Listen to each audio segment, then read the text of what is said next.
perlindungan yang layak bagi pekerja itu sepertinya makin menjadi mitos ya. Iya, mitos. Sama kayak kuda yang bertanduk itu tuh, unicorn. Bayangin situasi ini.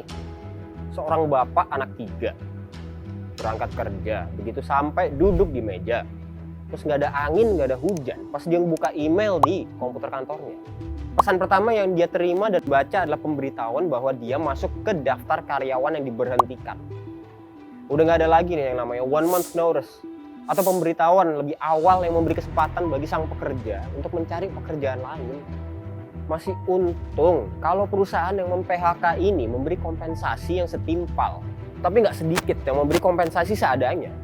Sedangkan sang pekerja ini masih ada cicilan yang terus berjalan, masih ada anak yang harus disekolahin, dapur yang harus terus ngebul.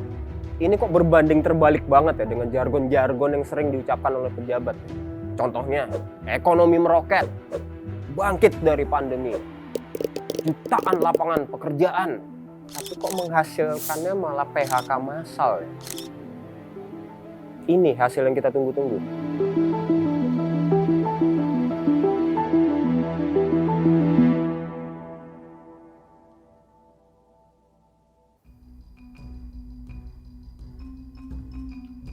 Ya, like it or not, inilah efek langsung dari diloloskannya Undang-Undang Cipta Kerja.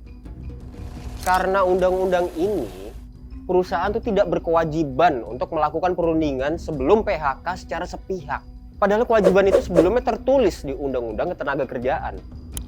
Meski Mahkamah Konstitusi menyatakan Undang-Undang Cipta Kerja itu inkonstitusional bersyarat, aturan itu dianggap masih berlaku hingga tahun depan. Keresahan para pekerja sebenarnya sudah disuarakan sejak Undang-Undang Cipta Kerja itu disusun. Sayangnya, ya seakan diabaikan oleh pemerintah dan DPR. Masih ingat kan berapa kali ada demonstrasi besar-besaran di sana? Nah, kita udah sekarang nih, we're in the present.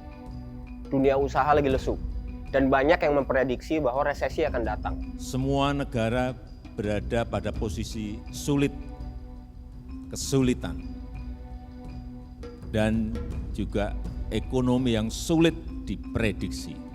Semua ini membuat perusahaan harus mengencangkan ikat pinggang dan menginisiasi efisiensi.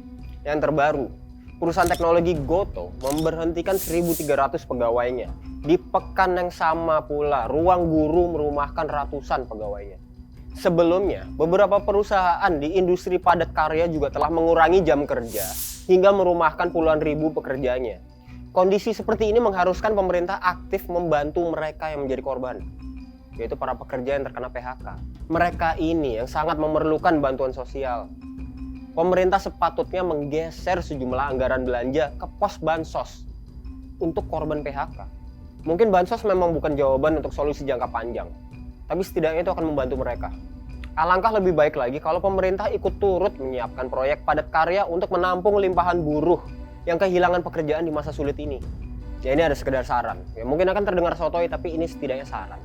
Jangan sampai kesempatan yang sudah diberikan oleh Mahkamah Konstitusi untuk memperbaiki peraturan itu hanya dipakai untuk mengubah prosedur penyusunannya, yaitu omnibus, tapi tanpa mengubah substansinya.